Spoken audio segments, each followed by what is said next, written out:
Topic News, c'est tout de suite avec Franck Ramarson, directeur de publication du Courrier de Madagascar.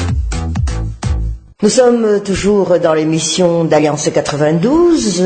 Franck Ramarson, bonjour. Bonjour Prisca et bonjour à tous nos auditeurs de ce matin. Oui, l'émission en route. Franck Ramarson, c'est la nouvelle émission matinale, mais nous aussi, nous avons notre chronique matinale en ce jour. Mais de la situation actuelle, Franck, qu'est-ce que ça donne à un bon réveil quand même, si on voit la situation politique? On dirait qu'on vit toujours dans un cauchemar politique et que maintenant on est en train de, je dirais, calvauder la religion, donc demander à l'au-delà, à Dieu, des solutions politiques pour ce pays, et que ce qui est grave, c'est que les dirigeants politiques maintenant commencent à manipuler la religion, notamment le christianisme et la Bible, pour pouvoir convaincre la population du bien fondé de leur démarche. Donc c'est ça. La laïcité. La laïcité est en danger, parce que nous sommes une république laïque et qu'on a toujours dit que l'ingérence de la religion dans les affaires politiques est toujours une affaire néfaste. Et donc il faut bien distinguer les deux choses. Et que aujourd'hui, malheureusement, pour gérer une situation de crise, notamment pour affronter les urnes, certains candidats commencent à parler de Jésus-Christ, commencent à parler donc de, je dirais, d'une sorte de... Peut-être on pourrait comparer cela à de nouveaux prophètes politiques, Franck Ramarson ou...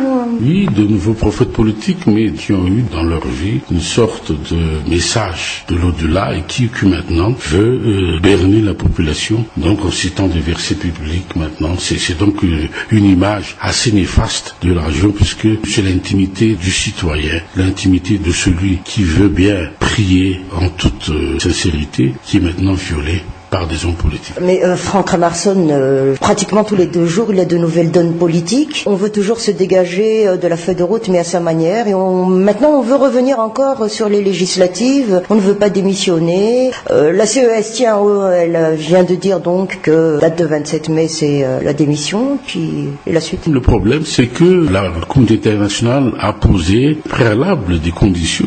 Il ne faut pas que les 3 candidats, Laure Valman, Didier Ratsirek et André Razuel, se présentent sous peine que les élections ne soient pas reconnues après les présidentielles. Là, donc, il y a un risque énorme qu'on revienne encore à la case départ où le pays a vécu pendant 2-3 ans avant la feuille de route sans reconnaissance internationale, c'est-à-dire que revenir à l'autarcie, revenir à une situation encore pire qu'il y a eu auparavant, parce que la pauvreté, les criquets, la malnutrition, l'éducation, la scolarisation des enfants qui n'est plus de mise, etc., etc.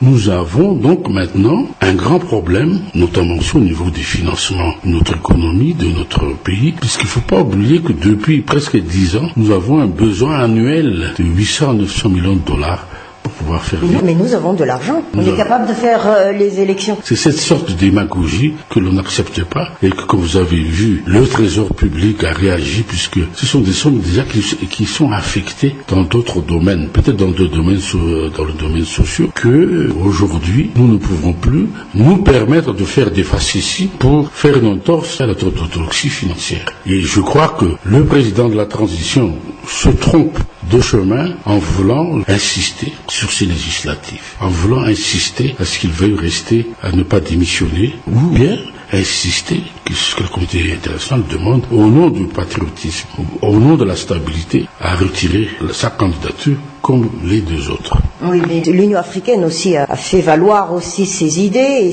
et les principes de l'Union africaine aussi. Les principes de l'Union africaine, parce qu'il y a un problème, puisque nous n'avons pas ratifié à Madagascar les accords de Cotonou, ni la charte de Sirte concernant donc les putschistes. Là déjà, il y a un certain nombre de problèmes d'application des lois de l'Union africaine. Deuxièmement, il y a beaucoup de personnes, dont le président de la transition, émet maintenant comme condition que ceux qui ont été sanctionnés par l'Union africaine, c'est-à-dire les 109 personnalités, ne doivent pas aussi participer aux élections. Mais il faut bien comprendre que les 109 qui ont été sanctionnés, ce n'est pas à cause du renversement ou du changement constitutionnel, c'est à cause de la non-application des accords de Maputo et d'Addis Abeba qui a conduit à l'éviction du Premier ministre du Consensus, Eugène Mangalaz. Et qu'on a pris une ordonnance en fin décembre 2009 pour mettre le général Kamil Vital comme Premier ministre. À partir de mars 2010, il y a eu les sanctions de l'Union africaine qui ne concernait pas le changement en 2009, mais qui concernait les négociations et les accords de Maputo. C'est là qu'il y a un tromperie sur la marchandise, même de la part de M. Chissano, que je soupçonne qu'on le soufflait à l'oreille